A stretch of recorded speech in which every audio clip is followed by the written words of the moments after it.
Okay. So, let me just get this rolling real quick.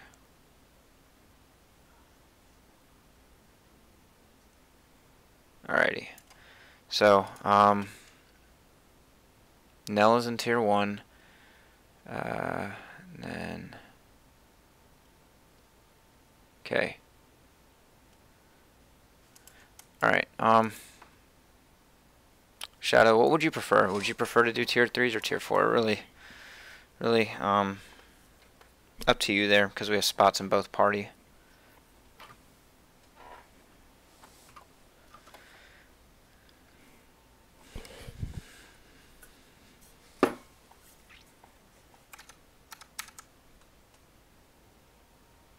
Okay, cool. So,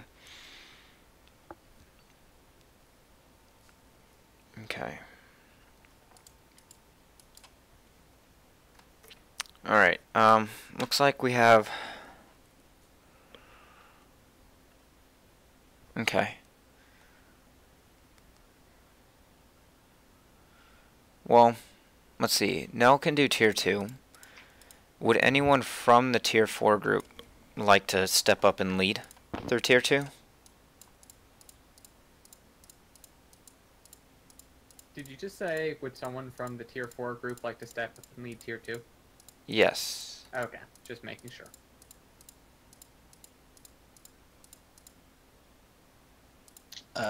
Who do you have in tier 4 group? We have you. Lauren. Don't know where I'm going, so. We have Shadow, you, RK, and Onion. Well, I don't really mind which tier I'm doing. If you don't mind, then would you...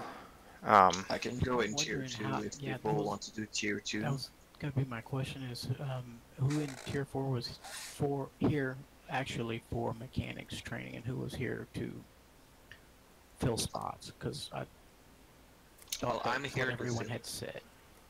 I'm here to fill. If you need someone to show mechanics in tier 2, I can go. Okay. Nell, did you want to run tier 2, or were you just looking to fill a spot?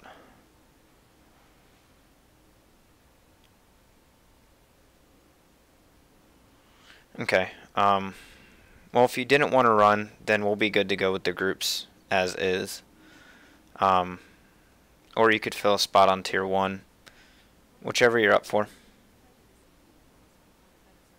Okay, cool. So then we'll just go with the groups as they are in the squad. So we have Teza, Tech, and Nell in subgroup 1 for tier 1. We have myself, Zacchaeus, and Dooms in doing a tier 3 run. And then Shadows, RK, Onion, and Uranio doing a tier 4 run. If you guys already know all the mechanics in tier 4, if you guys don't mind, just letting RK go through and teaching the mechanics, or just instructing it, just for the sake of doing it. I think that'll be pretty helpful. So yeah, I guess we can go ahead and disband and just group up with our subgroups. So if subgroup 1, you guys can just hang in this party chat. My subgroup, so that'll be Dooms and Zacchaeus. If you guys can move to party 2 on Discord, and then Uranio, Onion, RK, and Shadows, if you guys can move to party 3 on Discord. Good luck, guys. Good luck. See ya. Alright, I'm going to disband. Send invites. Okay.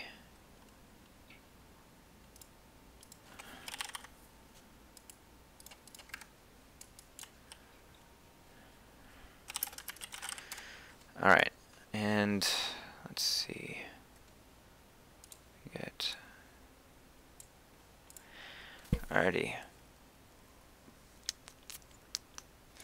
Alright guys, so just to give you a heads up, actually I'll just wait till everyone's in here. Who else do we have? So right, this is it? So far, yeah, that's all we got. We didn't have a lot of people show up tonight.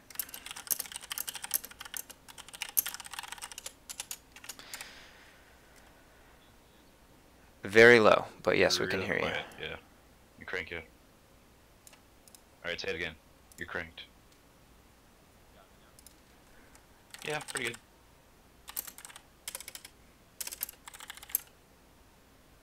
We're gonna be streamed, Rio. We streaming? Yeah. You say that. Yeah, I'm gonna say it once everyone gets in here. But hey everyone that's watching right now. What's up? What's up? Say it in guild so people join. Oh, okay.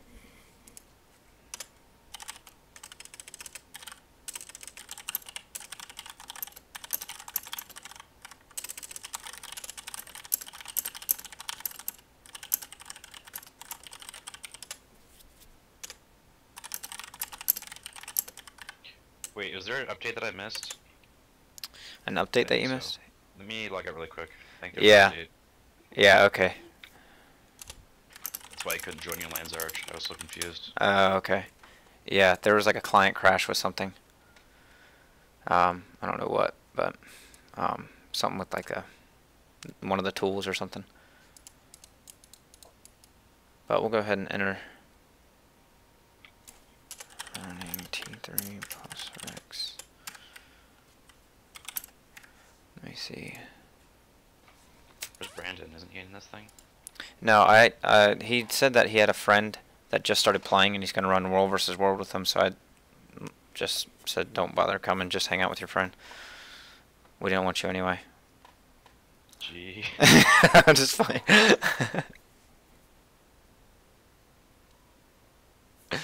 Alrighty. Baby. Bye, Alright. yo. Okay. Alrighty. Let's see what the instabilities are. We have Last Laugh and Toxic Trail. We have Social Awkwardness and Afflicted. I think both of those kind of suck. Then we have Social Awkwardness and Last Laugh for Thaumonvoa. No way around that. Yeah. Okay. Flux Bomb, Misconvergence. Social Awkwardness, Last Laugh. Definitely going to be doing 71.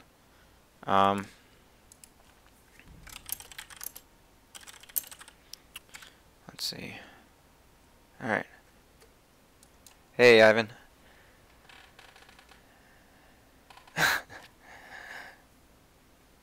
Yeah, I am mixing it up and going with Spellbreaker tonight. I've been enjoying playing it. I like the dual axe kind of feel. It's really neato. Neato Supremo. Hey, hey, hey. So, pretty amped about it. Yeah, gonna try and mix it up a little bit. I'm back. If anyone that's watching is in Tier 3 and is on NA, we have a spot for you. So if you want to come join, you're welcome to.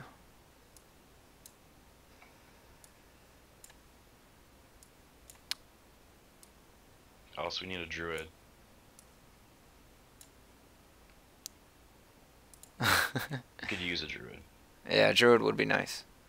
Fine, eat your Or cookie. a healer, firebrand, or a whatever, tempest, or whomever. We could pretty much use anyone. Or anyone. Or anyone. Or anyone. Also anyone. Yeah, you know who we could really use? Anyone. Alright. So we're just going to jump in. Fine,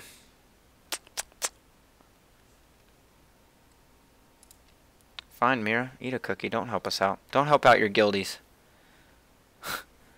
Guilty is the worst word on the planet. What do you say? Like a disease. I Guildies? don't know. You don't say anything? What do you... Not really. So what are we? People. Actual people. Okay. Alright, so what do you want for Chaos? Last Lab, Toxic Trail, or Social Awkwardness and Afflicted? I don't care. Heck. Let's just go with Last Laugh and Toxic Trail.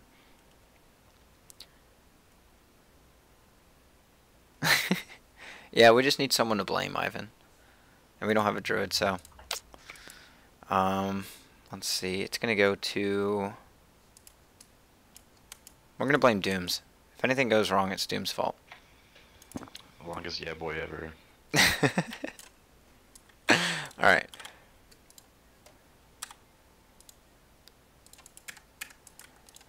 So Zacchaeus, have you done, how often, or how many tier 3s have you done?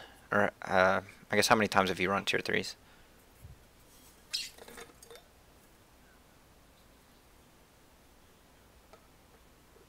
Okay. A few encounters that you're not very clear on. Alright. I'm just going to LFG this last spot. Someone says I go. Wait, hold on. Let me... L. Caesar. I think L. Caesar said... is that for tier 1 training? I'm not sure. I just logged in, so I don't have the chat. Okay, it might be for tier 1 training, because, Teza said last call for tier 1 group, and then he said I go. Let me see. Sorry guys, we're going to get started in just a second.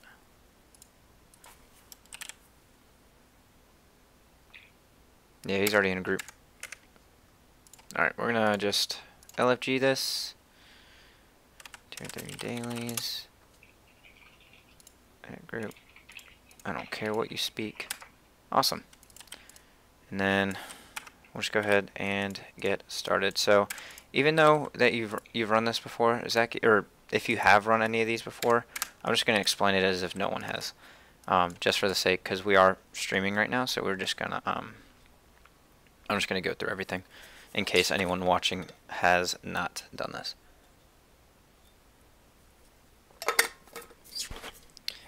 Okay. All right. So we're starting off with the Chaos Fractal. And this one is a mix of a few different fractals. I'm going to start off kind of like in Cliffside, and then it's going to go to,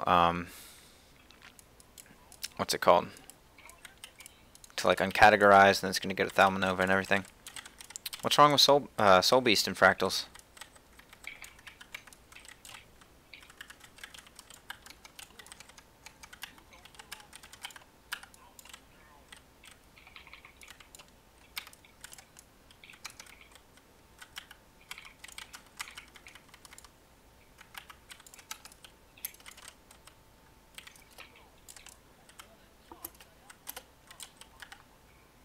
Soul Beast is good. Also easy. Yes. AKA good. Harsh ramp up time. I don't know, but it can sustain itself really well. I don't know. I like playing Kandi Soul Beast. If I have to solo anything in Fractals, I always choose Soul Beast. Yeah. So right now what we're doing is, well, I'm falling like I always freaking do because I really suck at jumping apparently. So we're just skipping these guys and we're just going up the platforms, and obviously because that's the only way to go. And we got to the top. Once you get to the top and you see that little message that just went across my screen, we hit the checkpoint. So what I can do is I can type, you can't see it in my chat box, but I'm going to type here /GG, and it's going to kill me like this, so I can retry from the checkpoint. Bada bing, bada boom, and I spawn right here. And then now, for this little section right here, there's these 4 golems. The way this works is every 25% interval, there's going to be a the boss is going to phase, and what's going to happen is when he phases, he's going to spawn these golems. We fight these 4. Whichever one we kill last, he'll take out of the rotation. So if we kill the green one last, like this guy, then at 75%, it's going to be veteran versions, which are still these guys right here. It's going to be veteran versions of the blue, red, and yellow. And then if we, at the 75%, if we kill yellow last, then at 50%, it's going to be elite versions of the blue and the red. And at 25%, it's going to be the champion version of whichever one we didn't kill last the whole entire time. All right.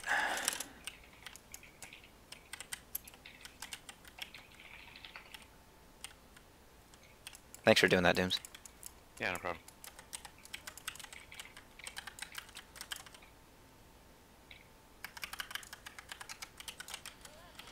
Nice. So right there, Dooms just did a a pool. Mesmer Focus 4 is a really good pool. It'll put all, like you just saw, it put all the ads right on top of each other, like so. And then that made it very easy for us to clear all those ads down super quick, instead of us having to chase them all down one by one and taking a lot of time. So we killed the red one last, so now the red one's out of the rotation.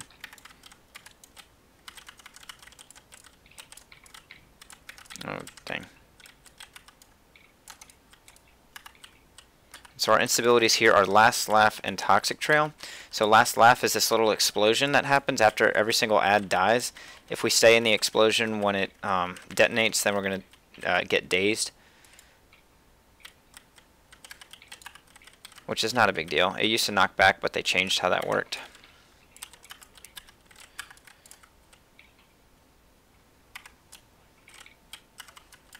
Nice. Alright, so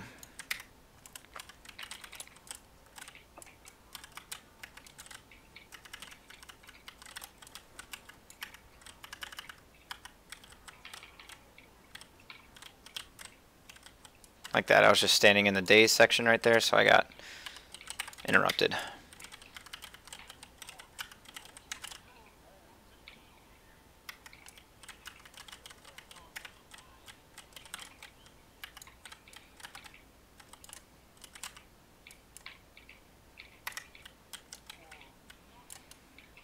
So now we have the champion version of this guy. Now this guy's a druid, and every once in a while he's going to drop a large AoE field that is going to do like a 10-second daze. It hits like this one, and it just actually knocked me out. I wasn't ready for that. Oh, no, no, no. That was perfect. This thing just knocked me right into... Wow, dude. And that was tough. I wasn't expecting that.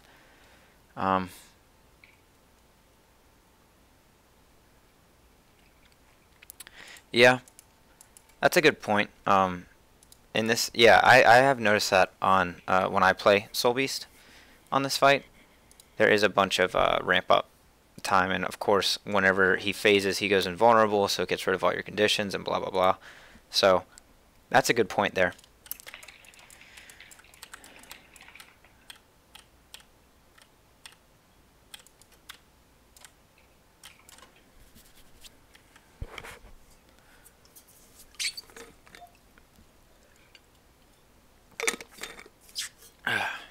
Okay.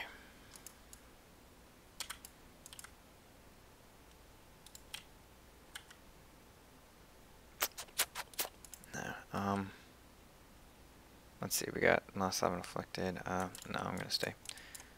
Alright, we'll be good.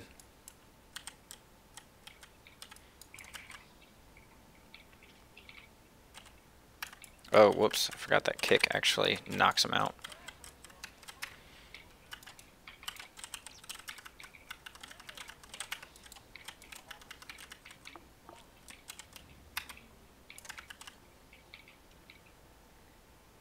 Crap. Dude, there we go.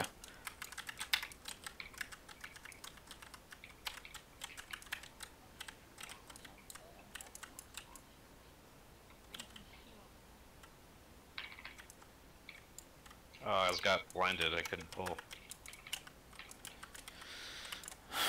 Sounds like a bad excuse. It was a bad excuse. No!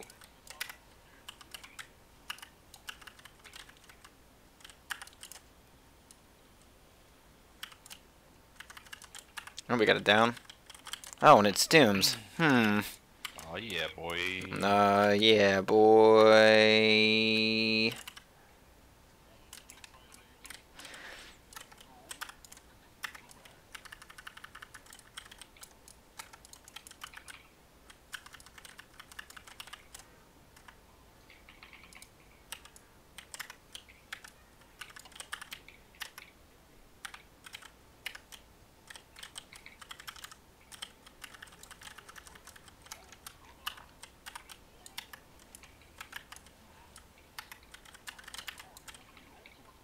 No, okay, I guess that doesn't block. That's what I gotta get used to. I gotta get used to full counter on Spellbreaker. It doesn't block everything like I thought it did.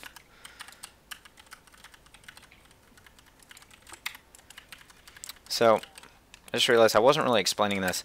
So, during this fight, you can see all these, like, AoEs on the ground over here. So, one second. Gotta res my mates.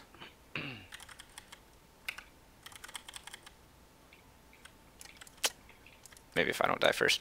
Let's try and kill these JT-12s. There we go. Sometimes it's easier just to rally instead of res. Just gonna be a little thorough here. Get through, out of there. Oh my gosh, that day sucks so bad.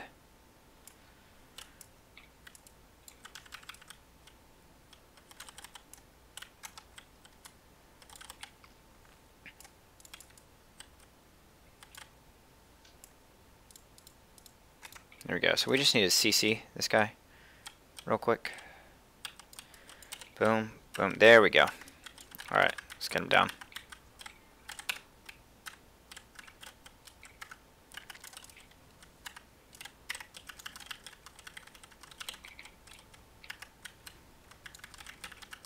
There we go. Nice.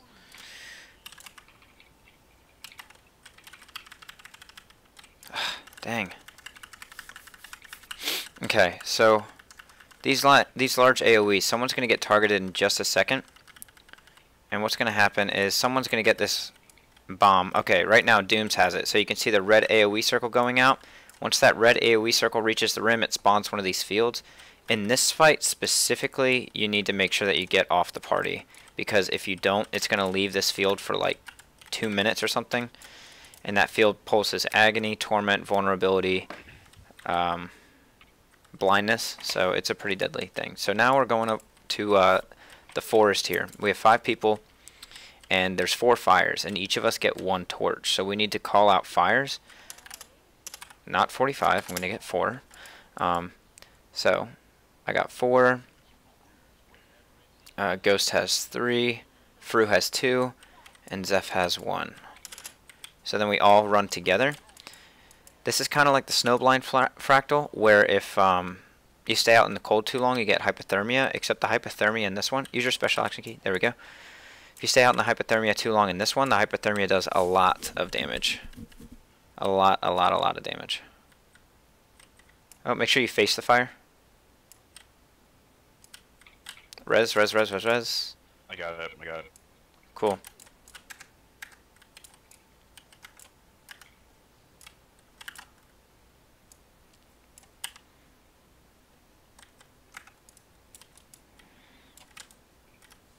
Yeah, so always make sure that you face the fire when you use the torch. So like be right in front of it. You can't be on top of it, and you can't be like have it behind you. You have to actually face it and light it. Alright. Sorry if I'm not too talkative, guys. I'm actually pretty tired. But, yeah, so this fight, there's going to be glowing... What's up, ma'am? Alright, so this fight is going to be... There's going to be glowing panels. And, what we need to do is lure the boss onto the glowing panels, and it'll take away his shield, which makes him vulnerable. And when he's vulnerable, we'll obviously be able to damage him. But pretty much it's just don't stand on the panels because you can't block the damage, and it also gives you confusion stacks, which makes it hurt to use your abilities. So you want to avoid stepping on the panels. If you have to cross panels, then try and make sure that you do it like on the corner. You'll kind of see me doing this throughout the fight more than likely. Let's see, at around 55%, he's going to spawn, no, he's not going to spawn. He's going to do a CC phase, and we're going to try and CC. And if we don't CC, then he's going to pull everyone in and probably kill us. So, if we don't CC him, we're going to die. But if for some reason we're going to fail the CC, we'll just get out of the AoE anyway. So, or we'll try to at least. So, that's the main thing here. And every once in a while, these little hammers in the 4 corners are going to drop and let out a shockwave. Whenever you see the shockwave, make sure that you jump over these because there are mechanics in later fractals, well actually in a lot of fractals where you have to where there's shockwaves that you can jump, and if you learn to actually jump these and get the timing right, then you can save yourself a dodge, which is very important, and that even applies to raids. Like Samurog has some shockwaves. It's the only one off the top of my head that I know of, but a lot of fractals have shockwave like mechanics. So if you can get the jump, that'll be good because that'll save you a dodge. So we're just going to go ahead and jump on in. Woo!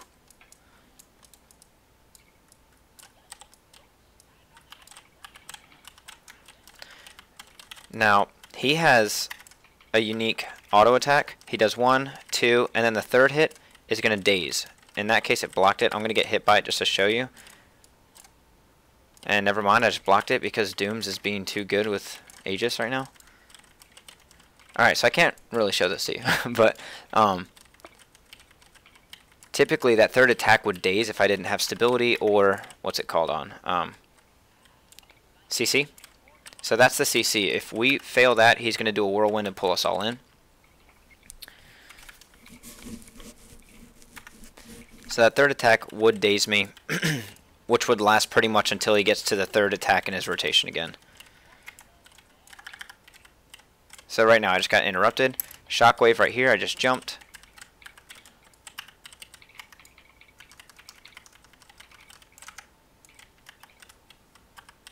CC. Nice. Nice job, guys. Very good. How about that Aegis though? Yeah, I know. I was trying to. I was like, so it'll daze like here. It'll daze like here. Maybe here. Awesome. So that's chaos.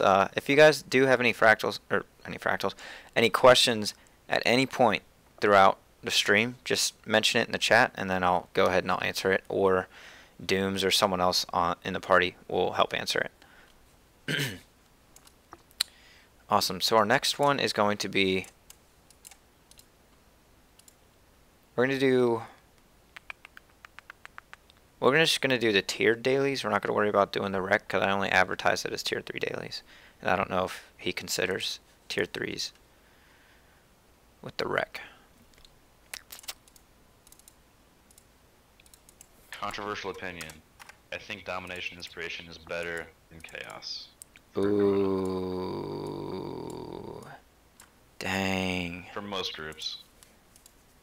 Unless you have like 3 Weavers, then Chaos is better. Dang. Alright. You guys ready to go?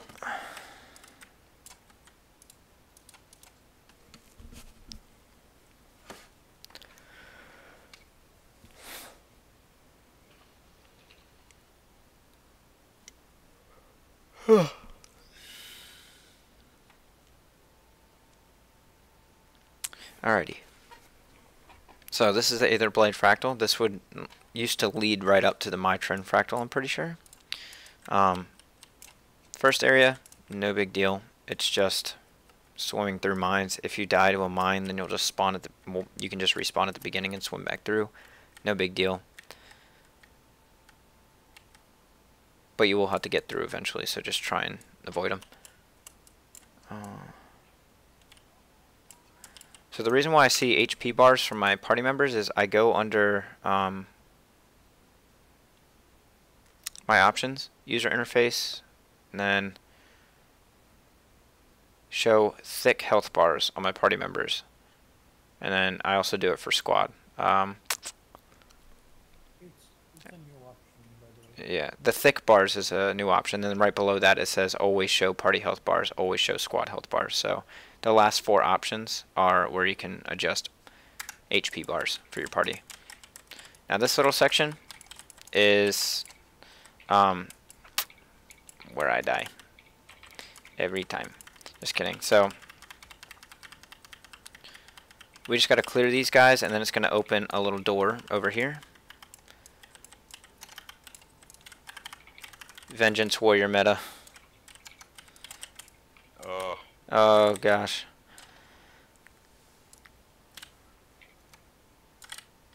Give me the banner. Alrighty. Boom. Same thing here. Oops.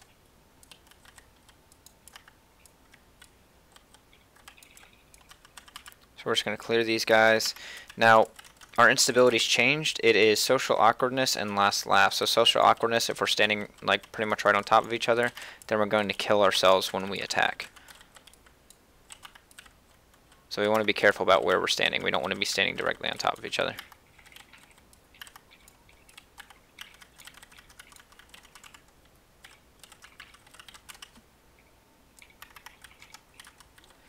Alright.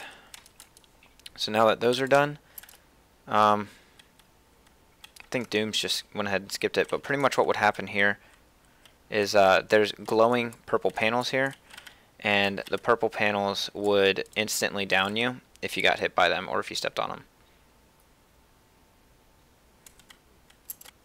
Probably should have just thought of that actually, maybe. It's all good. We're going to do the next part. Now, don't listen to Mira. If you have a flux bomb on you, you do not drop it on your party. But if I have it, I will drop it on you because that's how I play. I try and kill my party with flux bomb. Which, I think our next fractal might have flux bomb. I'm just kidding, I don't know if it does. Alright, so this part, if we get hit by the panel, it's going to hit us like hecka bad, like that. And it's going to give us agony. So we want to be careful and we want to make it to these 4 red cogs all on the outside of the area. So I can just tell you right there, about to die, I'm about to die, about to die, and I made it. We made it. We made it, boys. And then once you get here, just interact. Need someone on Fru. Nice. And then once you get all that, these go down. Oh, P.S. While we're here, you can see that they're at the first location. There's a Norn Hollow Dancer right here, and there's also a Norn Hollow Dancer right here. If you dance at both of them, you get 5 achievement points and a mastery point. So if you haven't done that, it's a Tyrian mastery point. Let's see. After this, or after that part, we just gotta pretty much kill stuff in here. You just want to kill all the ads so you can progress this bar all the way up, and then avoid the AoEs that spawn. These bombs, once they drop, they'll damage you and they will daze you. Oh man.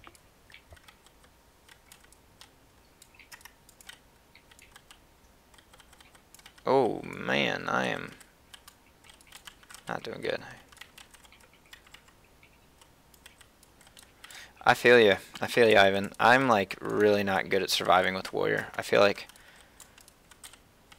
I'm playing glass a little bit. It's pretty tough. That's how I feel on Guardian as well. I feel like I'm playing a glassy character, which I mean I am when I play full glass cannon builds, but I do the same on Revenant, but I feel like it's a lot more reliable.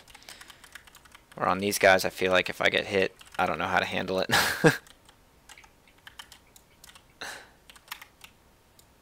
Dang, I just got dazed midair.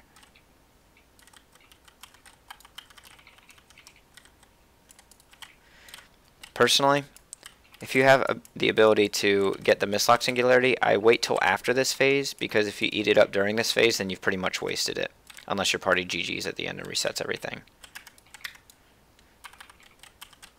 It usually takes about 5 minutes of people GGing and pressing retry instantly, so you have 5 people dying and respawning successfully.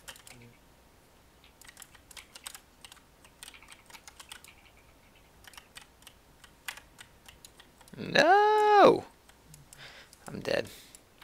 Wow. La la la, no.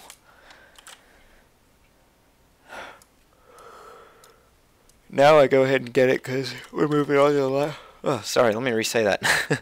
I go ahead and I get it when we move on to this last little bit. Get through the gate. Just because this part's pretty easy to survive. Alright, now, for this boss fight, it's not like an actual like a normal boss. Pretty much there's going to be this little Lucerne guy in the corner, or right here, named Frizz. We're going to get him down to 75%, then he's going to go into the center, and he's going to start these electric walls going around. So what we're going to do is get him down to 75%. He'll go in here, and there's going to be 3 phases with these elite golems around. So there's 5 elite golems, 3 phases. The first phase we have to kill this elite golem, and there's going to be low electric walls going around. So if you see the low electric wall, it's similar to the electric walls when we were disabling those panels earlier. So you can't dodge through them and you can't jump over them unless you use the boxes. So if you see an electric wall coming, just get up, jump over it, and you're good. Or if you're a thief or you're an Ellie or Mesmer, you can shadow step safely through the walls. So if any thief players, this part's actually very easy. No, I don't want to say very easy, but it's very friendly for you. Now the second phase is going to be the same thing, except it's 2 golems and a high wall. The high wall moves slower, but you have to outrun it. You can't dodge through it unless you shadow step, and you can't jump over it because it's too high. So I don't know, honestly. What's up? Invulnerability. I'm not sure. I believe you can. I think I would say, yeah. I think it depends. You can't dodge through it. Yeah. Well, you're invulnerable when you Like- res, and if you res and a wall's on you, it's not going to give you agony right away. I don't think. I don't You know. can distort through it, but you can't dodge through it. Okay. Pretty sure you can use Obsidian Flesh on Elementalist Focus Earth 5. What else? I'm not sure. Distortion and invulnerability are 2 things that work. Awesome. Awesome. So yeah, if you have invulnerability or shadow steps or whatever, you can probably get through the walls. Shadow steps definitely. Invulnerability, I have to see that myself to confirm that. But anyway, first phase is going to be low, fast-moving wall. Second phase is going to be large wall that you have to outrun. And third phase is going to be both of the walls at once. So you're going to have to outrun the big wall and then jump the lower walls. So I just DC'd. I didn't realize I DC'd. GG. Yeah, boy. Okay, I'm gonna go now. Alright, take care, Pika.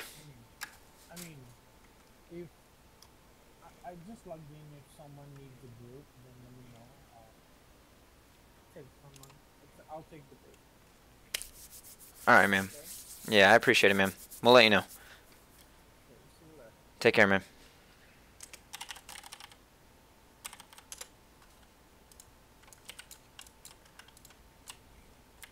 Alright.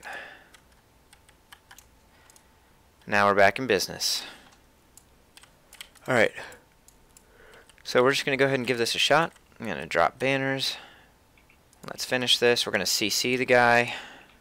I CC'd the wrong guy. I also missed my second CC because I'm doing a bad job. There we go. Alright, 75% is coming up. 7, 6, 5. He goes invulnerable. He jumps in here like a little pleb boy. And then we're going to kill this guy. We also want to be very careful where we're standing, guys, because we do have social awkwardness. So we didn't even get to see the low wall. But now here's the high wall. So we can't jump the high wall.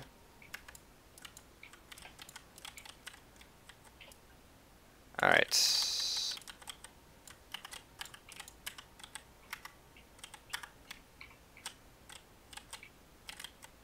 No! Okay, I'm gonna die here in just a second. Unless we get that nice rally.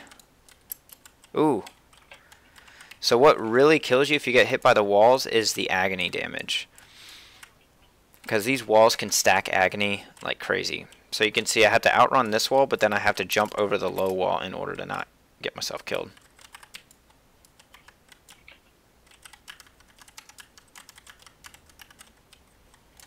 And also, when the walls pass through the golems, it applies a buff to them. The low wall will make it block for a period of time, and then the high wall will overcharge it, which applies might to the golem.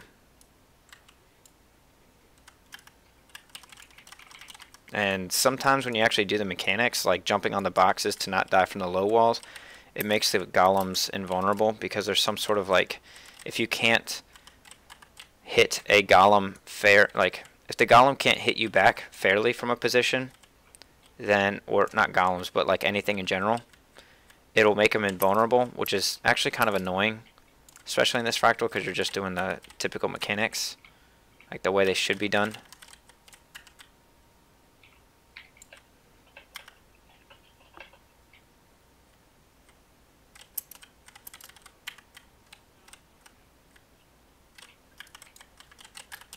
So this one's not about who can do the most damage. This one is actually just about going through, like making sure you survive. So focus on actually surviving as opposed to killing stuff. Well, doing the most DPS. You obviously need to kill it to complete the fight. But as for full countering through the wall, I'm going to say no. I didn't try it because there's a lot of things that I think full counter works on, but it doesn't. Because full counter isn't... Full counter just a block? I guess it's not. Like, it procs a block, but it's... The description is absorb the next attack. Like, if I were to... I don't know, there's a lot of things that I think you can block with this, but it doesn't work. So... I'm not sure. I played Warrior. I put Spellbreaker like 5 minutes. Yeah. Nice, so now we got Nightmare.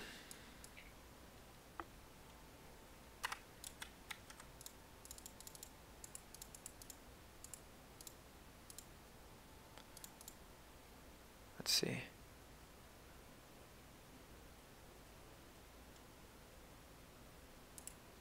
Well, that would make sense, yeah, because whenever it procs, it procs a 0. So that is true.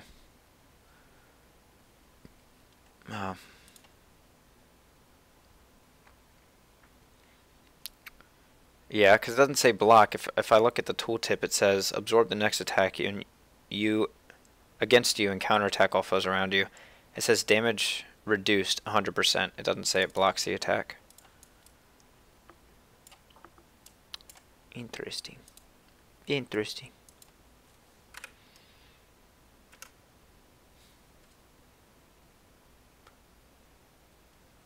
My Discord link is invalid.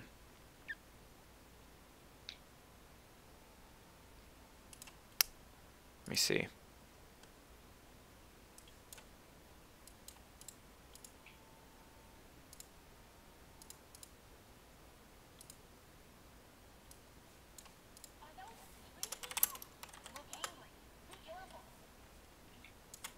Yeah, make sure you type in the HTTPS if you weren't. Alright, just put it in the stream chat, and then I'll update the description. There we go. Thanks for letting me know about that. But yeah, if it doesn't work this time, then you probably just, like they were saying, type in the HTTPS. Awesome.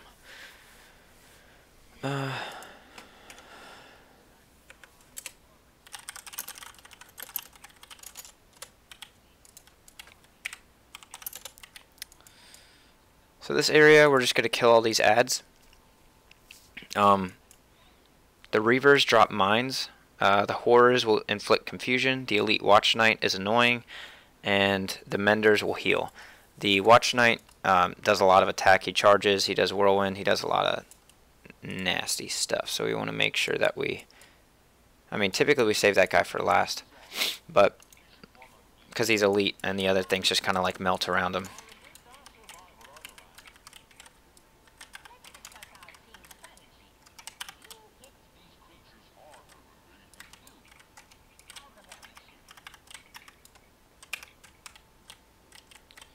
Hit me. No. Alright, so after we kill this Reaver right here, the boss is going to spawn. So what we want to do is stack on the boss, and we want to CC him. As soon as his invulnerable frame's done, which is now, so CC. Nice.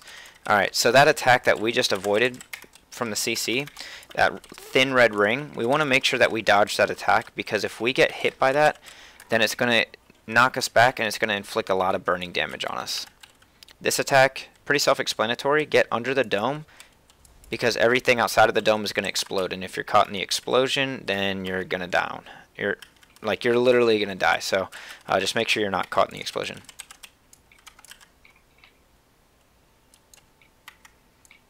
This attack is, these rings are always on the same rotation, so if you can kind of get that down, that rotation, then you'll be able to dodge it every single time. Oop, I might die myself. Alright, so we gotta remember that we have social awkwardness. So that's a shockwave right there, just like the last attack, or the last chaos fractal. We can jump these shockwaves and save ourselves a dodge. Let's get Ghost. Perfect. Alright, so he's going to jump. I'm going to dodge into him to avoid the shockwave and the attack. In that case, you can dodge because you're avoiding an attack that would do daily damage. This attack, swipe, swipe, turns around and does 180 shockwave stuff. So, I know this is going kind of quick and I'm trying to breeze through mechanics as they're popping up, but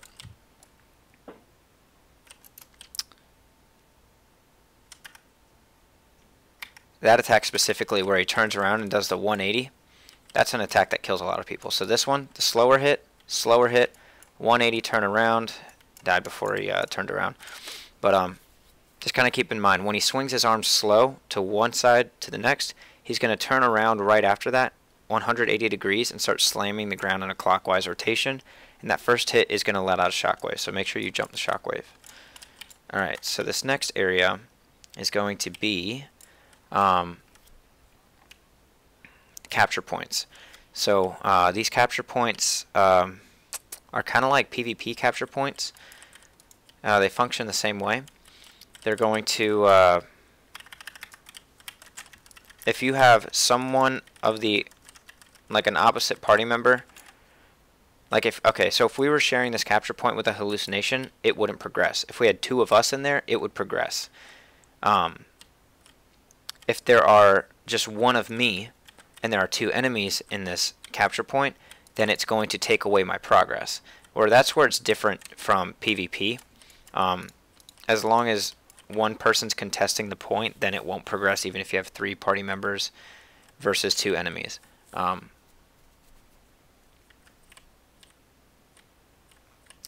Trevor, I will get back, I will check that out in just a moment. Or in a little bit.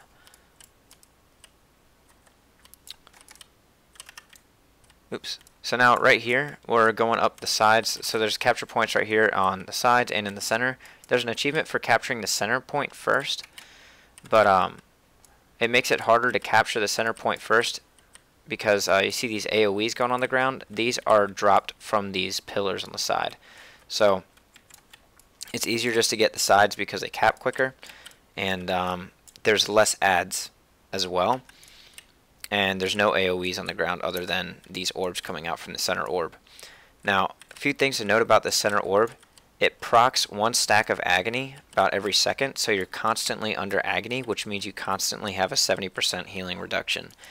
There are red orbs, which will just damage you, and then there are blue orbs, which will, the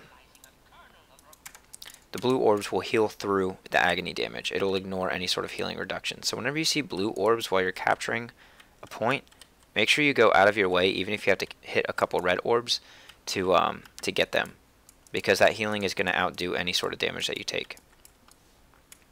Now I left Zacchaeus back there because I would have died from the explosions, and once we get this checkpoint, he would just respawn right here, so it was no big deal.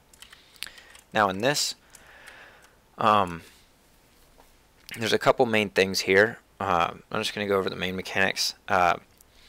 When his CC bar is up, he's doing this World Eater kind of thing, similar to what Gorseval does.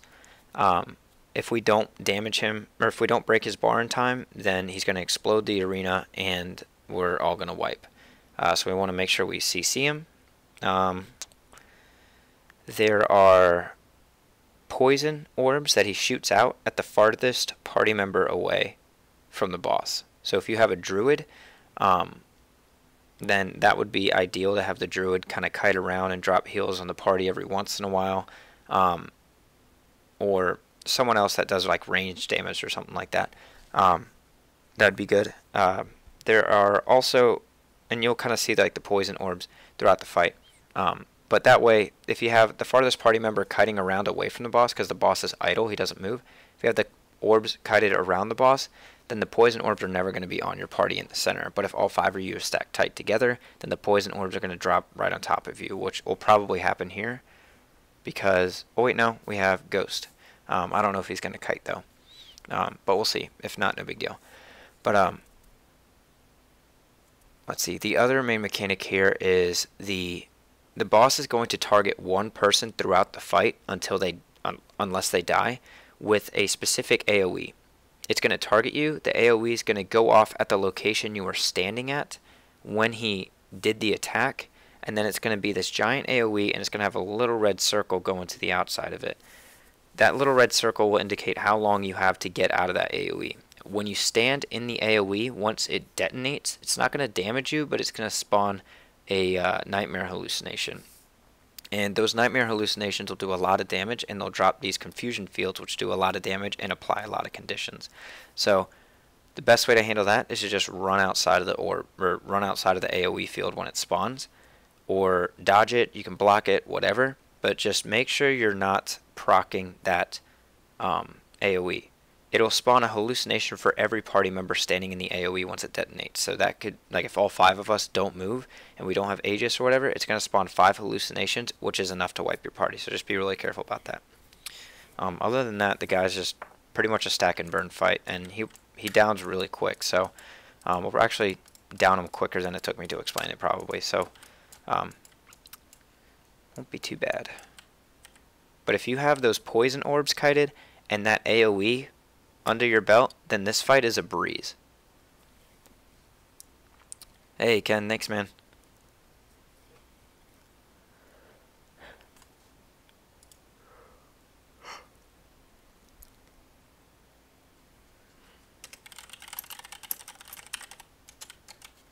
Alright, so now we're going to CC. He always starts off with the CC.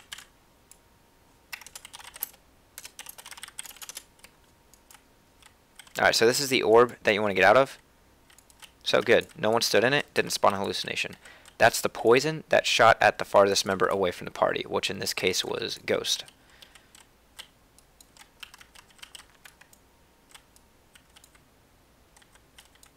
Oh, now there's also this vomit. If you are... Man, what in the world? Sorry, one sec. Just totally misplaced my cursor. Alright. So when you see these little cones out in front of you, the cone indicates if anyone's standing in that cone, when it detonates from in front of you, it's going to damage them and it's going to make them puke again. When you have the puke on you, it doesn't damage you, but it only damages you when someone vomits on you. So what you want to do is just make sure you don't puke on anyone. That way everyone's safe.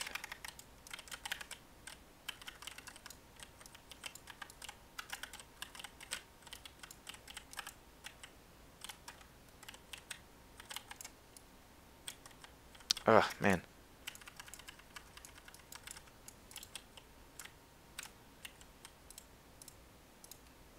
There we go.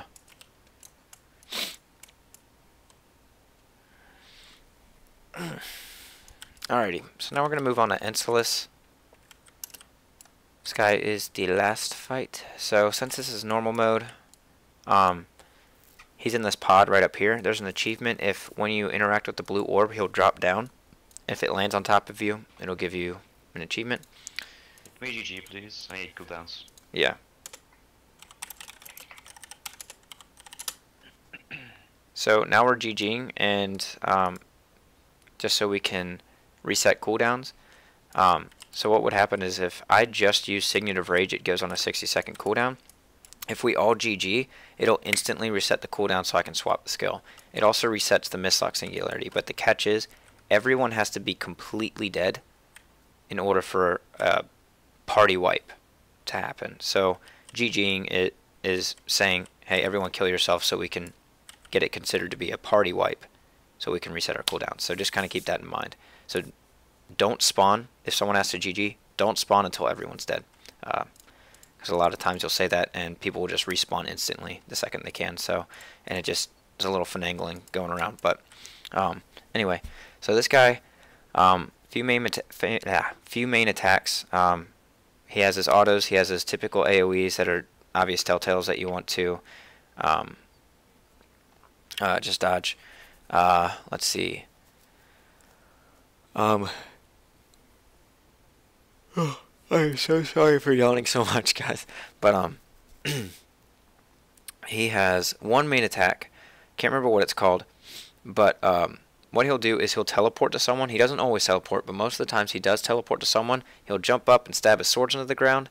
And he only does this on tier 4, and this is tier 3, but he'll let out a shockwave. And then, or no, he lets out a shockwave on tier 3, but then he doesn't spawn hallucinations. He'll let out the shockwave, jump that. If you're standing on the boss, just dodge into him to avoid the attack as well as the shockwave. And then, let's see, attack, shockwave. So that's really all there is for this tier. When you see him go to the side of the arena, go all black, and then there's an arrow in front of him, just don't stand in the way of him. Otherwise, he's going to knock you and apply a lot of bleeding to you. There's Vomit in this. There's the Ark's Dome in this. And then at 66 and 33%, he's going to phase with capture points. So what we're going to do is we're all going to split up into different capture points. So we can cap those and move on to the next part of the fight. So that's really the bread and butter of this. So when we first spawn him, he's going to start in a weakened state, and he's only going to be like a slug. So we're going to do massive amounts of damage, and then at 75%, he's actually going to turn into his real form. So slug. But it's not going to be any big deal, so we're going to go ahead and start it. Boom.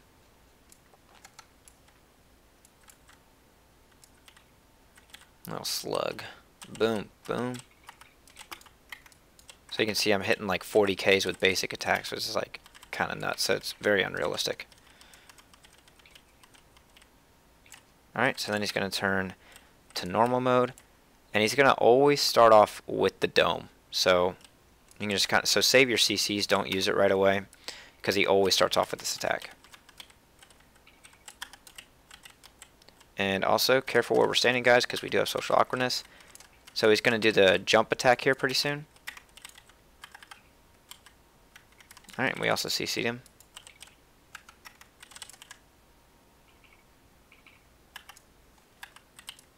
Alright, this is the dash attack, so you just want to make sure you don't stand in his way.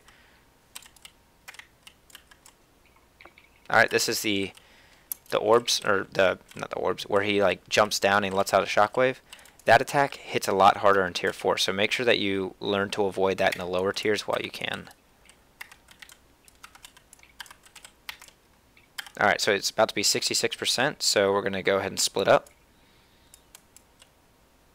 And we're each going to get into one of these phases. So like I said earlier, when you see a red orb, avoid the red orbs, make sure you get the blue orbs.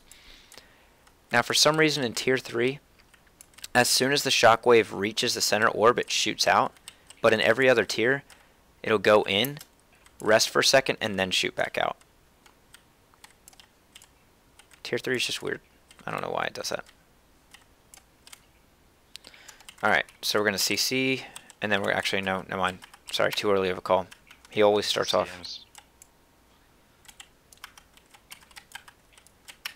Alright, and Shibupi, and CC. Damn. There we go.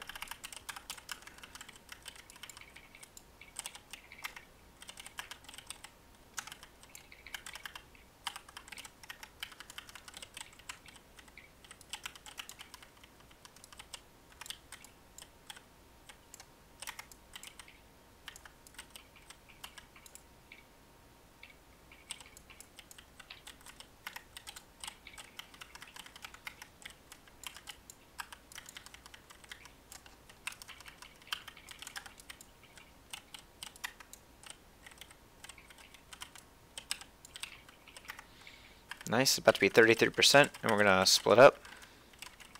Now. There we go.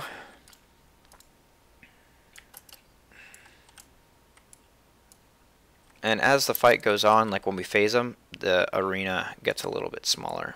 In Tier 4, it would be a little bit smaller than this. And in 99 CM, it would actually start off with this ring, and it would get smaller and smaller. There we go. Now another thing to mention is at the end of those phases, 66 and 33%, there's a determination buff. So if everyone in your party dies, you can actually, you know, it is tough to solo it, but it is possible to solo these things even on 99 CM. You could totally revive your whole entire party by just completing those phases. And it'll resurrect them from dead as well.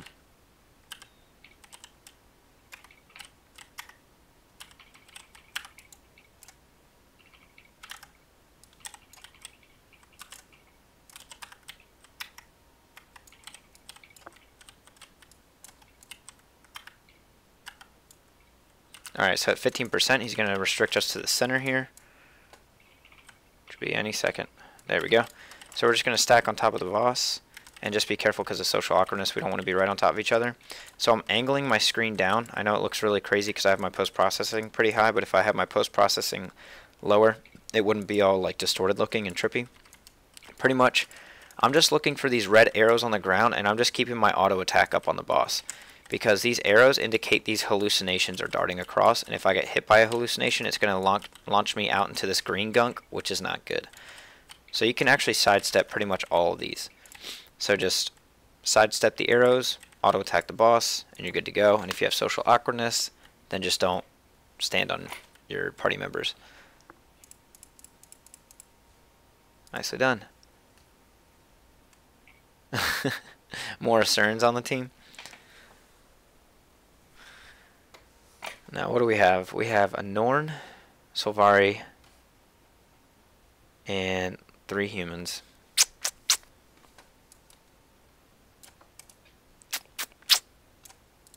Alright,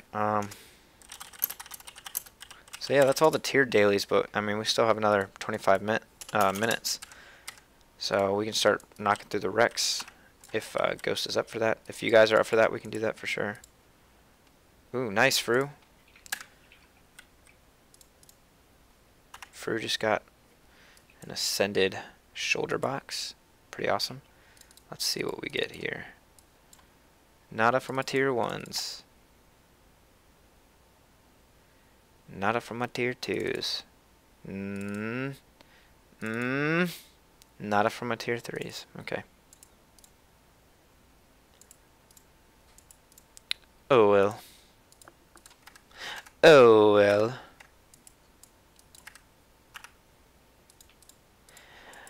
Oh, well. Oh, so these Resplendent Watchwork boxes, if you ever get these actually sell for quite a bit. So, I recommend selling them and not opening them. I don't know what they give, but I don't think it's much, so.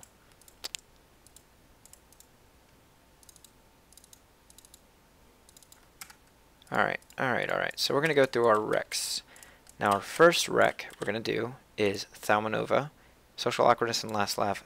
This will be a good one to go over because of Subject 6. I make an example out of this one as much as possible. Hey, Ghost. Ghost is on the channel. What's up, man? Alright, we're counting down, Fru. Just kidding.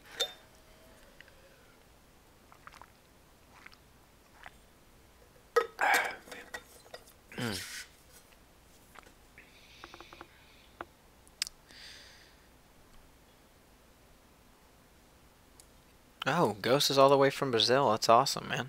Brazil's not real.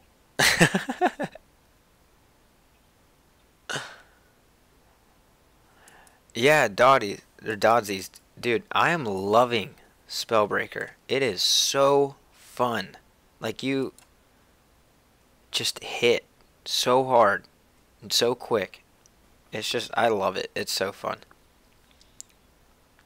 Wait, you're playing Revenant beforehand, so I mean, Hmm. the comparison is substantial. I don't know what you're talking about. Actually, I know exactly what you're talking about.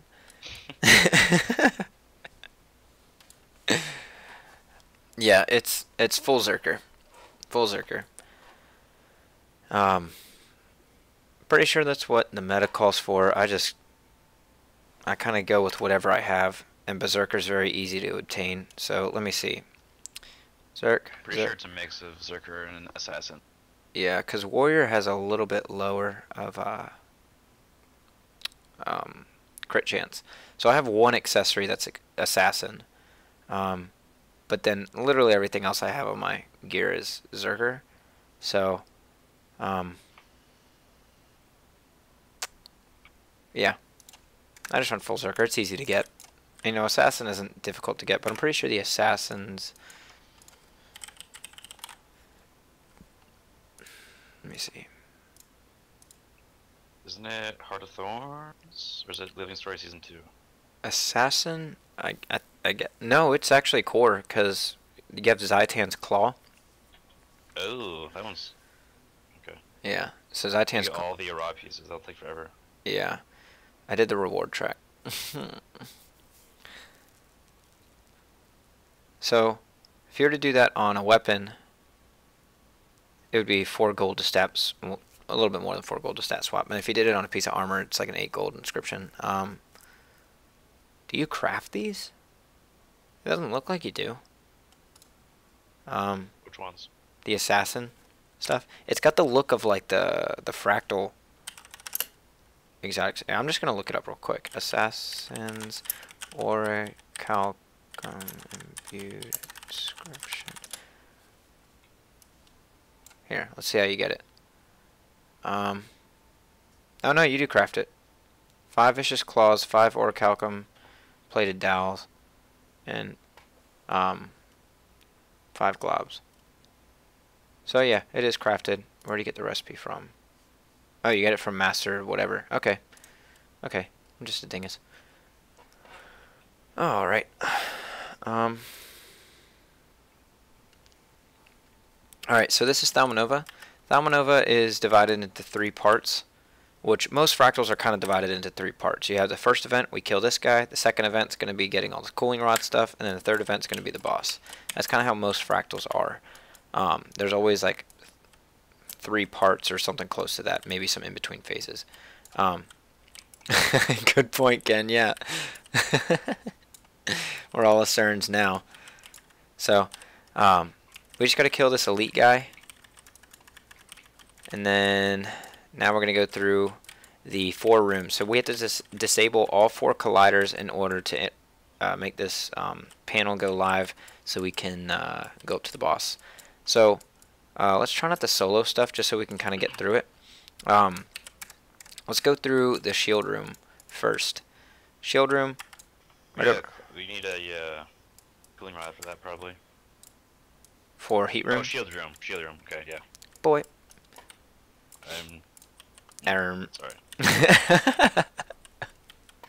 Alright, so what you want to do here is you want to grab a shield. Dooms, I'll get 1 and 3.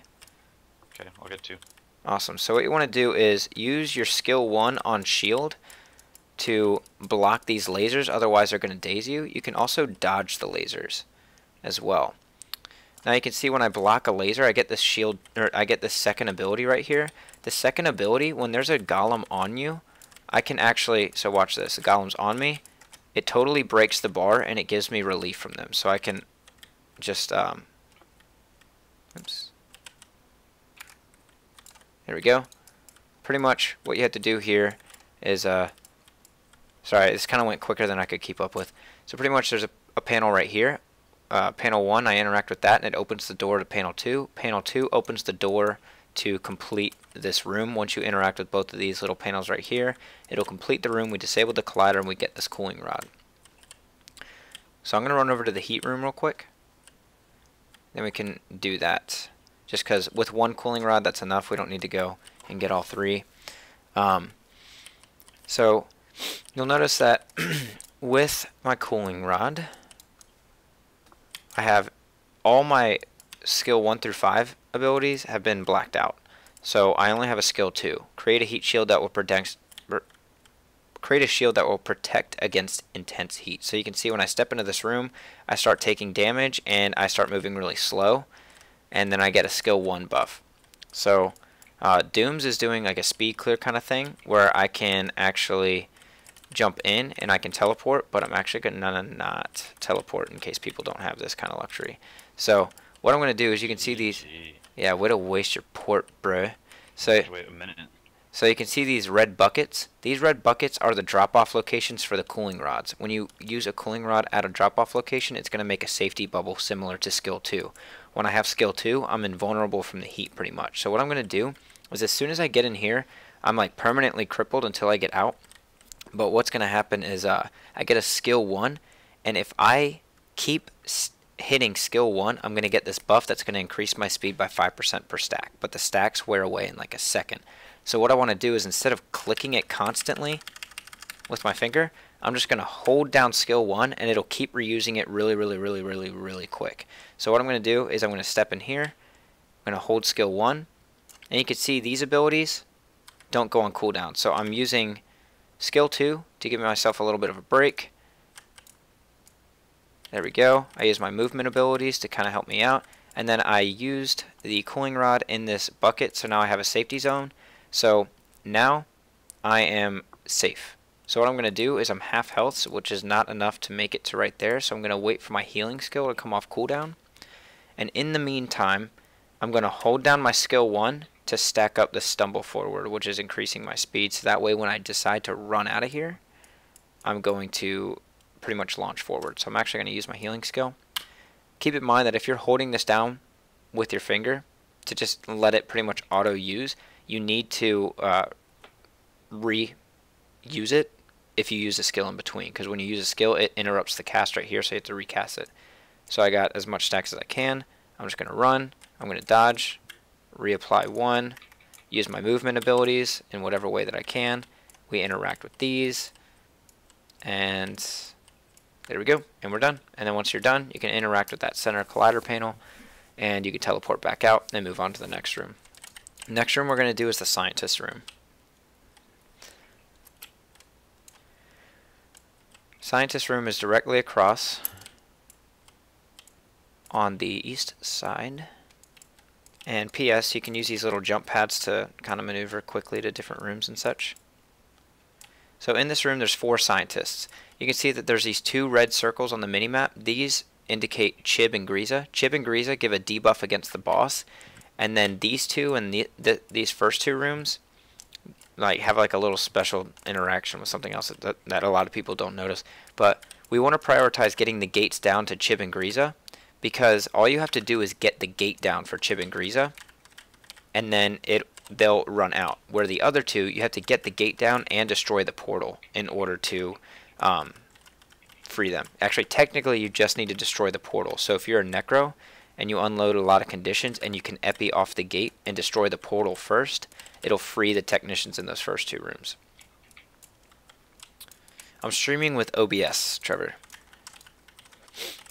Open Broadcasting Software is what it stands for. So what we're doing here is we get the gate down, and then you can see once we get this gate down, this guy's not going to move because we need to kill the portal. So once we kill the portal,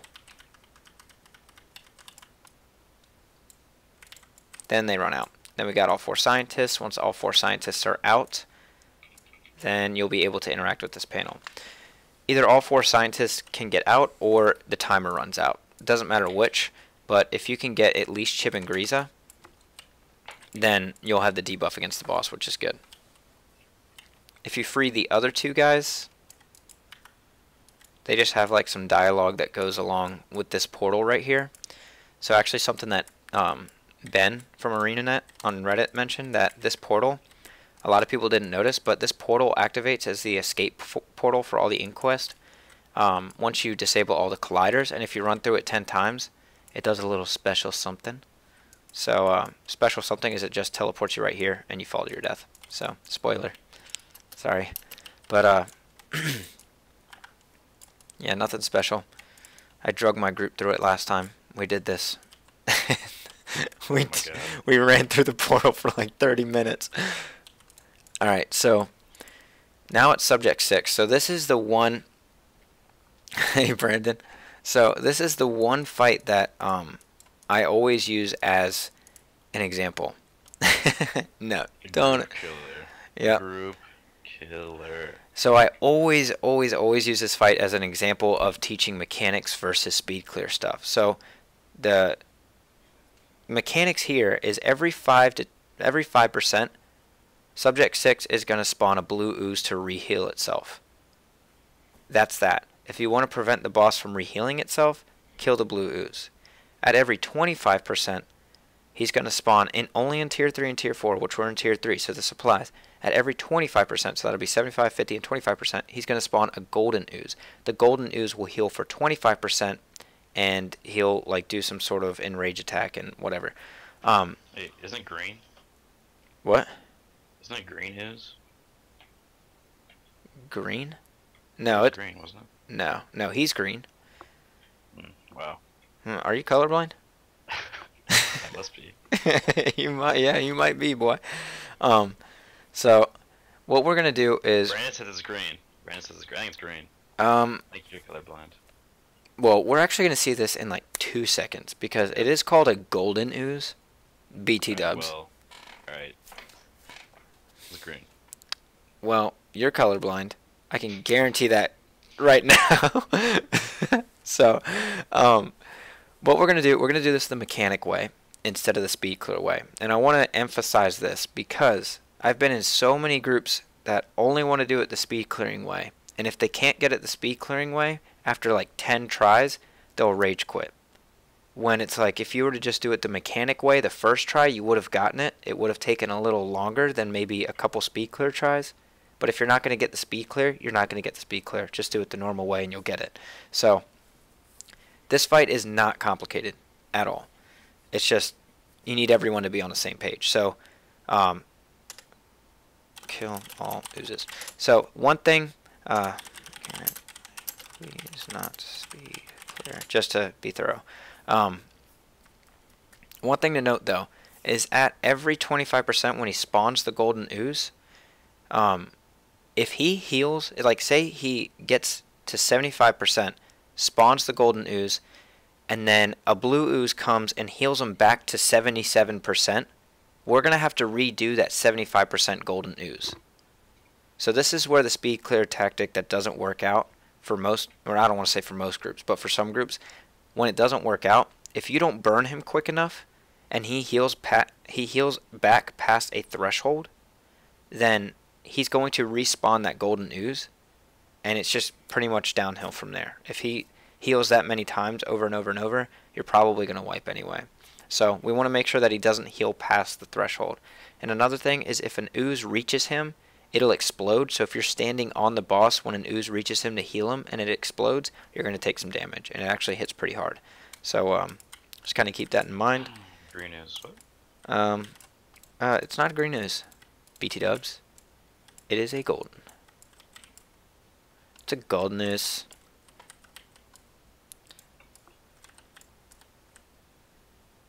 So Green, gold. the key here, though, is if we're going to clear oozes, we want to kind of keep some sort of control on damage. So let's just kind of like take it slow at first until he shields, just to kind of like, let's just at least get to 75% before we decide to like full on burn this guy. Because this is tier 3 and I think we will burn right through him. So,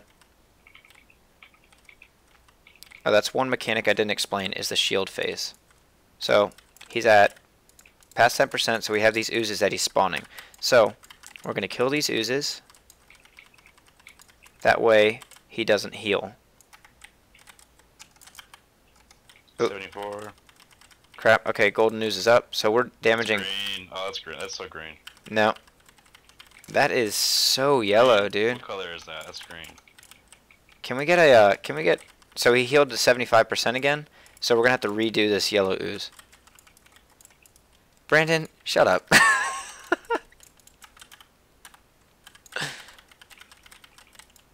Alright, so that's one mechanic I didn't explain, is when he shields, make sure you do not attack him, because if he takes 20 attacks when he is shielded, then he's going to explode the arena and it's going to kill us. So we have the golden ooze that we want to get. Boom, boom, boom. So we want to CC him. Real quick CC. There we go. Thanks, Ken. Thanks, Ken. Alright, so let's... saying it's gold? 'Cause he's wrong. No, he's not wrong. He's saying it's gold. We got Dodsy saying it's highlighter yellow. We got the golden news up.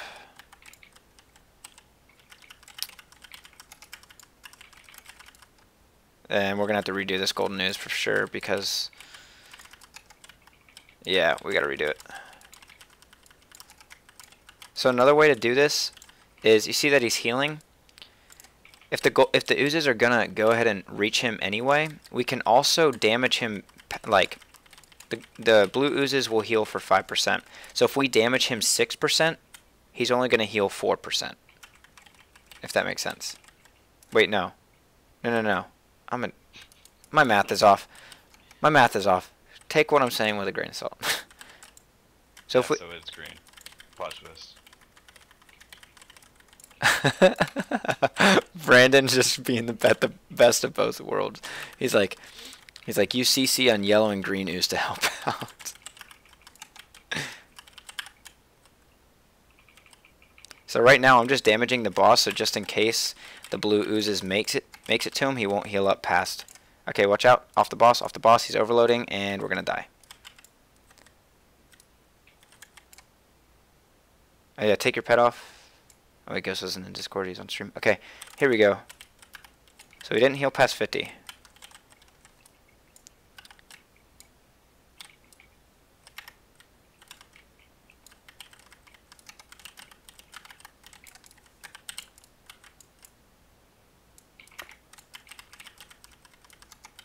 Alright, let's just CC him, burn him down.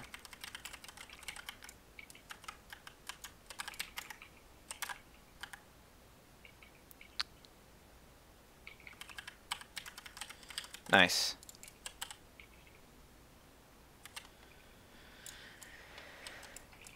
Alright. So once you've finished the heat room, every room except for the heat room is going to spawn a cooling rod. So once you've finished the heat room, you can actually just leave the cooling rods. You won't need them anymore.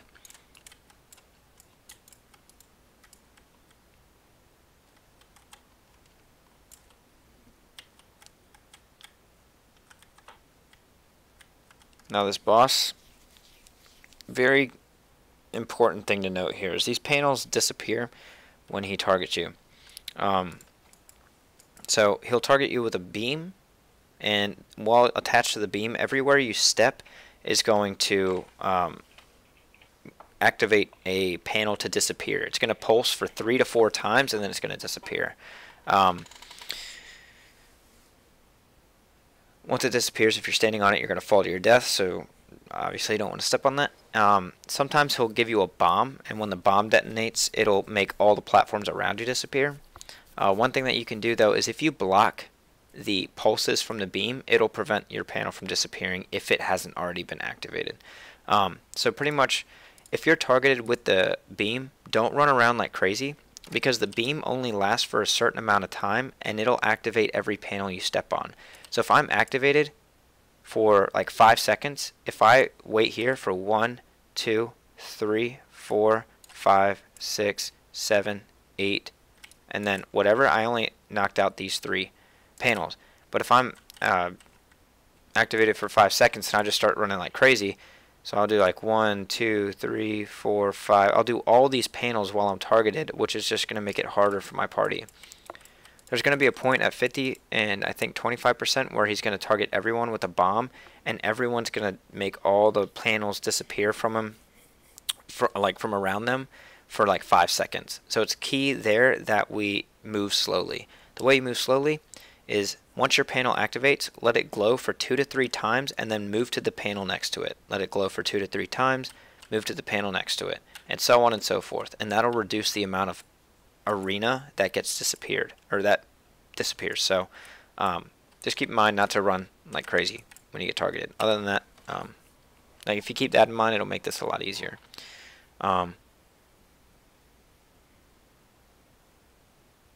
It's all good, Ghost. No worries, man. But yeah, pretty much all there is to it.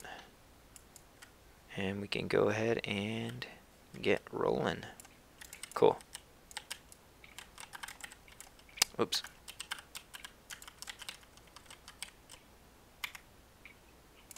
Wow, that sucks.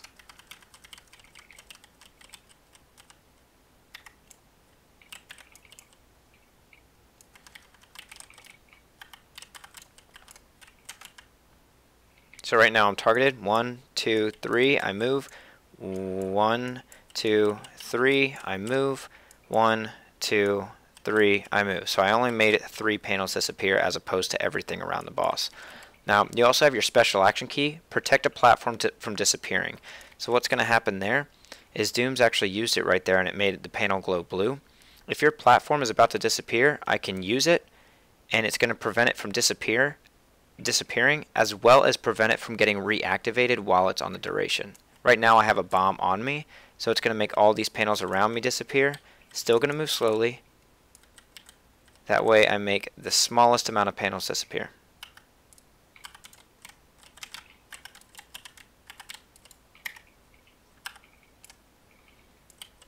Careful about social awkwardness, Fru.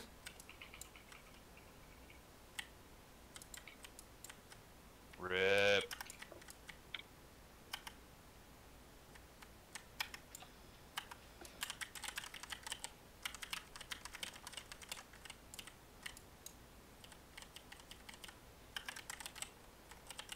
Oh, damn. You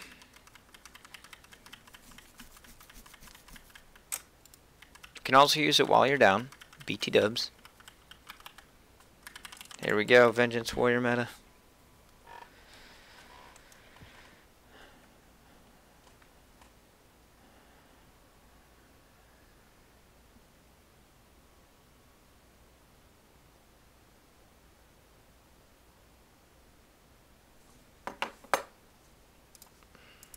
Okay.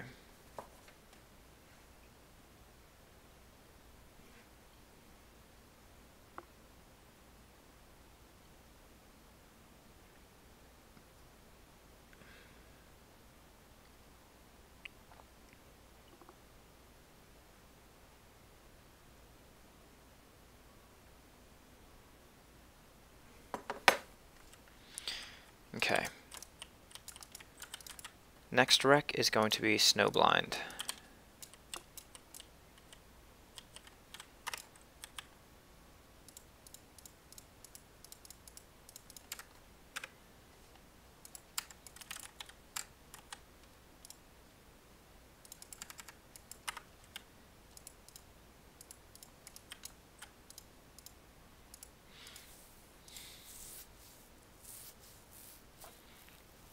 Okay, so for Snowblind, we're going to start off, this is also going to be divided up into like 3 different areas.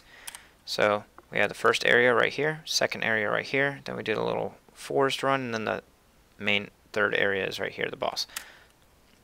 First area, we get a little torch. I'm going to get to the center and get to this bonfire. Use our action key. Light it. And then we're going to run firewood and throw it towards the center. Every time we see an ice elemental, there will be crossbars on the map, or cross swords on the map. We're just going to make sure that we kill that so it doesn't reach the bonfire. What I'm going to do is I'm going to throw the the firewood from far away closer, so that way my party members don't have to run as far. So right now there's an ice brood elemental. I'm going to prioritize killing that. Ooh, and now I'm getting hypothermia, so I want to make sure I get to the center, because I want to get rid of this hypothermia buff, or debuff, because hypothermia will kill you, and it stacks it stacks every 5 seconds, and it stacks damage, and it also slows you down, making it harder to get rid of it. The way you get rid of it is get in this little white ring to get this warmth buff, and that'll prevent, for as long as I have warmth on me, I won't get hypothermia. Goal here is to just keep the bonfire up. You keep it up by putting wood in it, and then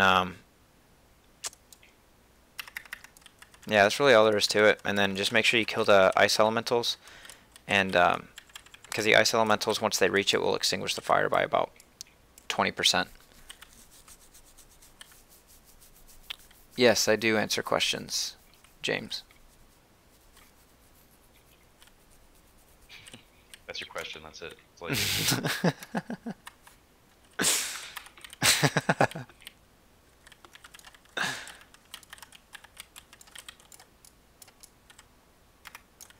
Alright, next area is going to be roughly the same, except there's 5 bonfires. And I'm actually going to bring Winds of Disenchantment just to kind of exemplify this. So pretty much what's going to happen, instead of ice elementals actually disabling the fires here, there's going to be the elemental source in the center that will do it every 25%. So what's going to happen here is, instead of the ice elementals running on top, it's going to be the boss is going to let out these little ice rings from the top of its hitbox, and it's going to launch one at each of the bonfires to try and extinguish them by 25%. So just because the way that you refill the bonfires is the same, which is just getting wood and then putting it back into the fire, then you what we're going to do is, we have large projectile absorbs. So I have Winds of Disenchantment, which is huge, and then Dooms has feedback, which is big enough to absorb all 5 projectiles. So we're going to kind of go, I guess, did you want to go feedback first, and then I'll Winds of Disenchantment if yours runs out? sure. Cool. So we should be able to burn this really quick because it's on tier 2. We might only need 1, but I just have Winds of Disenchantment for backup. So you'll kind of see how that goes. So let's go ahead and run in there. Hey James, actually yes, I'm glad you enjoy Fractals, so anytime, man. Glad to make the videos. I do run with my Herald on tier 4s all the time. Lately this is my first stream not using Herald, I'm pretty sure. I just wanted to try Spellbreaker because I've never really played Warrior regularly, and Spellbreaker is something that I really liked. And I like Power Warrior stuff a lot. So you can see that little ice ring went to those 2 bonfires and it extinguished them a little bit. And I totally failed there. Too late. Me too. All good. We still got one more. So you can see this dome is big enough to just absorb anything that elemental source launches out. But nice, it worked. But yeah, I use Herald on tier 4 all the time. Is it meta? No, but I play that class a lot better than I play any other class, in my opinion. I'm a lot more comfortable on that class, so my success rate with running on Herald is much higher.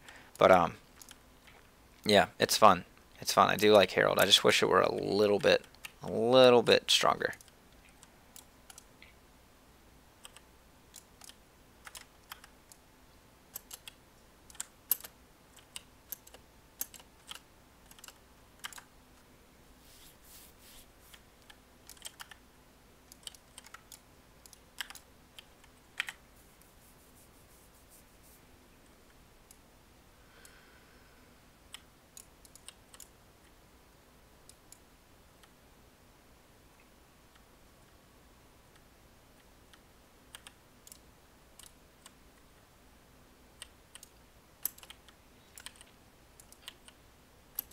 So right here, we're going to enter the arena, and there's going to be these corrupted ice crystals. These corrupted ice crystals will give these stacks of Rhyme Shield onto the boss. We want to pretty much kill these because each stack of Rhyme Shield will reduce the damage by 10% on the boss. So 3 crystals, 3 stacks, 1 stack per crystal. So there will also be at the very end an Ice Brood Effigy. That's going to give him it's going to give him 7 stacks, and then stacked on top of these corrupted ice crystals, the boss is going to be pretty much invulnerable unless we clear that stuff. So pretty much clear these, because on top of the damage reduction, they also give you hypothermia for every hit, and that can kill you. Let's see. I think on tier 2 he just phases at 50%. I think. I could be wrong. But pretty much when he phases, in higher tiers it's going to be every 25%, but let's just say it's 50% here. He's going to jump on the ledge, and then he's going to be invulnerable. We just have to kill this Ice Brood effigy. At 25%, he's going to turn into a giant bear, and we're just going to have to kill him. And he hits harder, he does more CC, he moves faster, so we just kind of want to be careful of that. Down him as quick as possible. Let's see. Ice Breath. If you get a target above your head here, he's targeting you with Ice Breath. And when you have Ice Breath on you, instead of running like crazy around the boss and hitting all your party members with Ice Breath, just move backwards. So if I'm targeted with Ice, so say this Dragon Banner right here is Ice Breath, or is the boss, and he does Ice Breath on me, I'm just going to dodge backwards outside of the hitbox, but that way the Ice Breath is just right here instead of going all the way around the boss where my party members might be standing. Because what happens is getting hit by the breath will give you chilling ice or something like that. Whatever that buff is or debuff is, it damages you and it stacks intensity, and once you hit about 7 to 8 stacks, your character becomes encased in ice and you can't use stun breaks to get out of it. You have to rely on your party members to free you from the ice, which a lot of people don't realize that happens. The Ice Brood effigy can also encase you in ice with their giant AoE. I'll try and point it out when possible. But pretty much Ice Breath on you, dodge straight back or just move straight back, get out of the hitbox, and prevent your party from dying. So let's go ahead and run in there. And wow, okay, never mind. I'm DCing right now. So I will be back in just a second. If you guys already started, Wow. I'm probably going to phase in dead.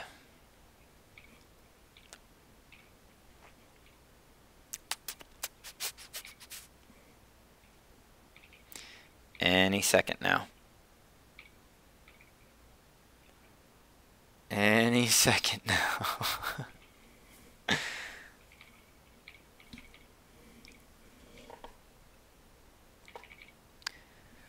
All right.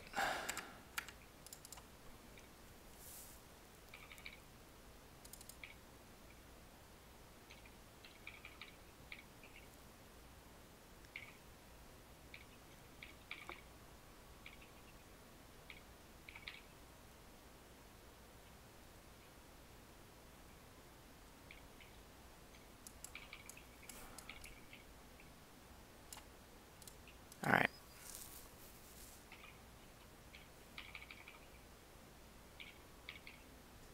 Alright, so my party already started, spawned in dead, so I'm just going to come in on another character.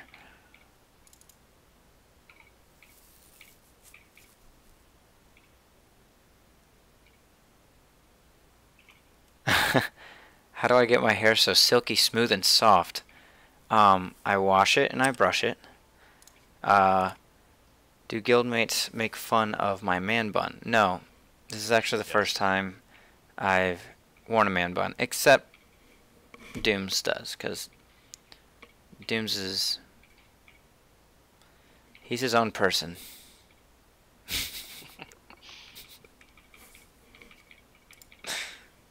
I might just spawn in when the fight's already done, so sorry I couldn't really exemplify this fight for you guys. Here we go.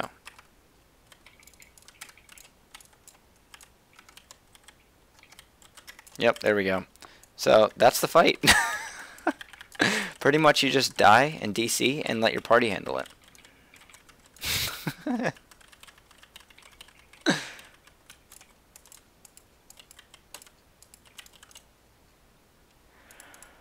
Awesome. Easy peasy. It's like I wasn't even here for it.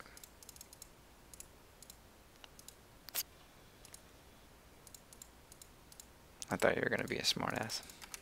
I just like hear your mic go on, Dooms, and I just expect you to say something. Oh, some people's children just don't know anything. Okay. Okay. Okay.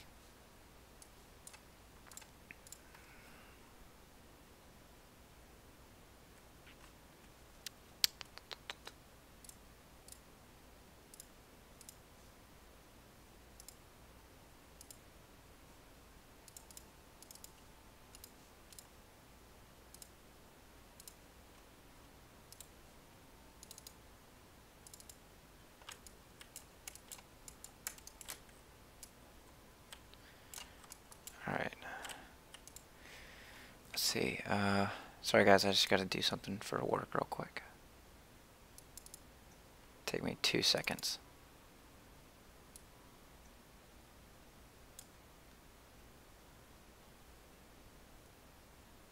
Oh, here we go.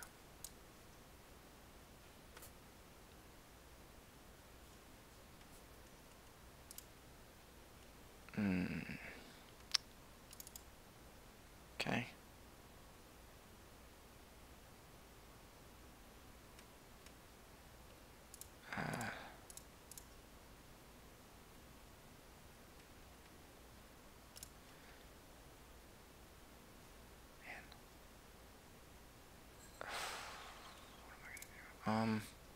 Here.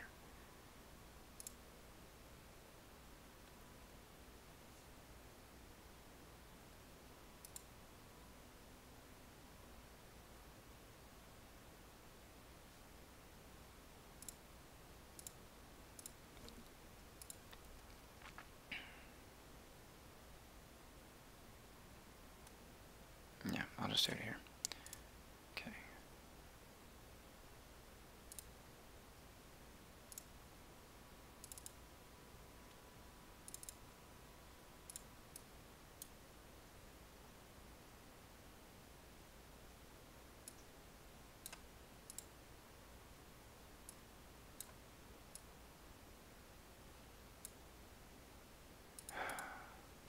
Sorry guys.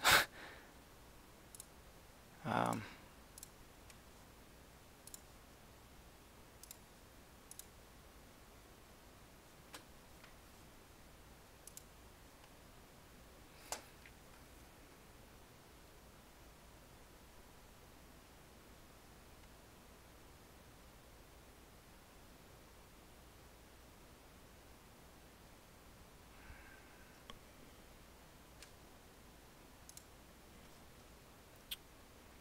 my gosh.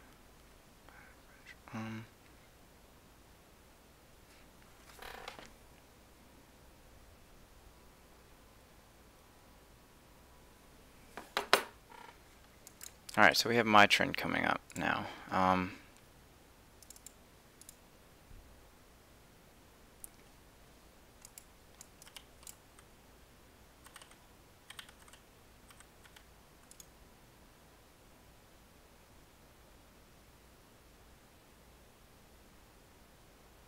Okay.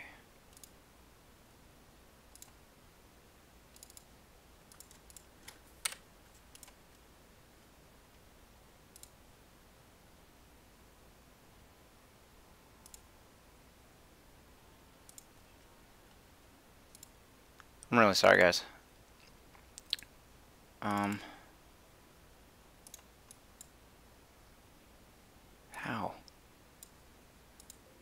Oh my gosh.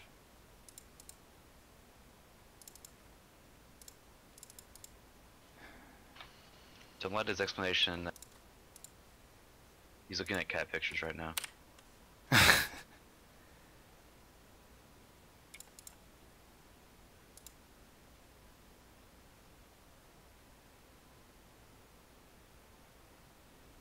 Oh my gosh, what? Sorry, Google Drive's giving me a problem.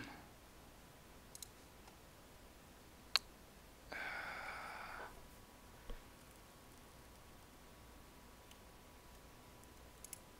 big is this? A little too big, okay.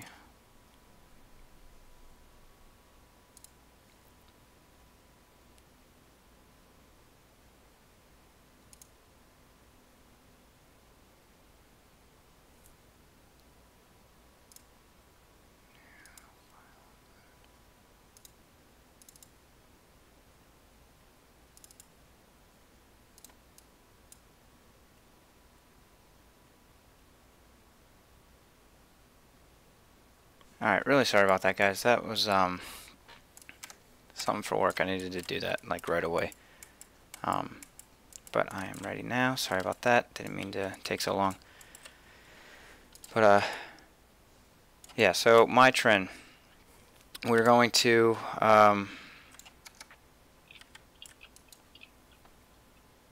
So we have this first little area. We're just going to clear all these ads, and we're going to focus on the champion and quest technician because all the ads are just going to kind of flock to them.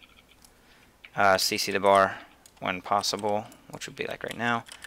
And this is on tier 1, so this is all going to go kind of quick, so I'll try and keep up when I can. Right after this, it's going to be my Trin.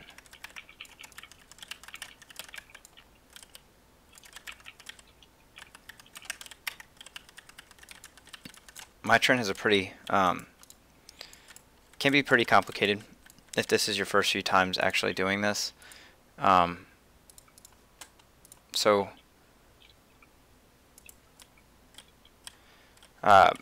a quick thing before we go in so it doesn't start on us. Pretty much Horik is going to launch bombs and stuff at us. There's going to be 2 normal bombs and one's going to be an electric field. My Trin needs to stand in the electric field because she has this captain shield that makes her invulnerable, and it can only be stripped while standing in the electric field. The icon for who gets targeted with a bomb is going to be, there's going to be just like a normal bomb icon above someone's head for a normal bomb, and there's going to be a purple circle if it's an electric field bomb. My Trin will also target the farthest person away from her and fixate on them and teleport to them. So you kind of want to be careful if you have a purple bomb and someone else has a purple star above their head. Go and stand on top of each other. That way the field can go to you, and then my Trin will go to the person, and my Trin will stand in the field. You'll kind of see how it works, but that's pretty much the bread and butter here. So she has captain shield. This is the normal bomb icon. It'll go above your head for a few seconds, and then you'll see the AoE on your on the ground. So now Ghost is fixated, and now there's always going to be 2 normal bombs and then 1 electric field. So Zacchaeus has the normal or the electric field. So this is the electric field. Mai's in the electric field. Her captain shield is gone. And in tier 1, you can use 1 electric field to strip all of her shield. In other tiers, she can only strip 1 stack per pulse. So it won't go that quick in other tiers. So now we phased her to 75%. Now we have to kill Horik down 75%. Horik doesn't have a shield, so he's pretty easy to phase. You just got to stack on him. Once you actually get to this phase, the AoEs around the arena start happening for the rest of the fight. And every 25%, she's going to spawn these ads to try and help kill you. So we can kind of just stack on the boss and just eat away at these guys. Let's see, that was a normal bomb. It's always, like I said earlier, always 2 normal bombs and then an electric field bomb. So Dooms has an electric field. Once the AoE is down, you want to CC Mai to daze her, so it guarantees that she won't move, and she'll stay in for the duration of the field. Rinse and repeat. 50%. Now we got to get Horik down to 50%.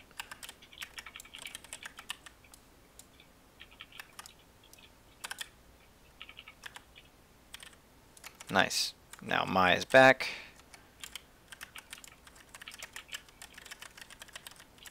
Where's she at?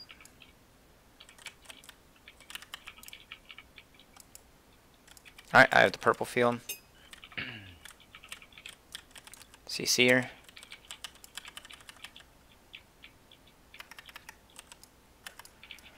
Then we're going to get her down to 25%, and then we're going to get Horik all the way down to 0%. Once you phase her to 25%, you can go ahead and just kill Horik and get him out of the picture so you don't have to worry about his fields for the rest of the fight.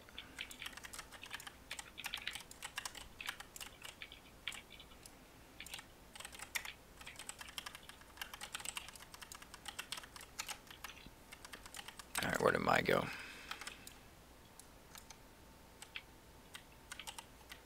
Oh, there she is. So, in the last phase, Mai doesn't have any shield to strip, so you can just go ahead and damage her down all the way. Nice. And that's that. That's all there is to it. Awesome. Yeah, sorry about that downtime, guys. That really took me a second to figure all this stuff out. I don't know why it's going to take so long to upload. But,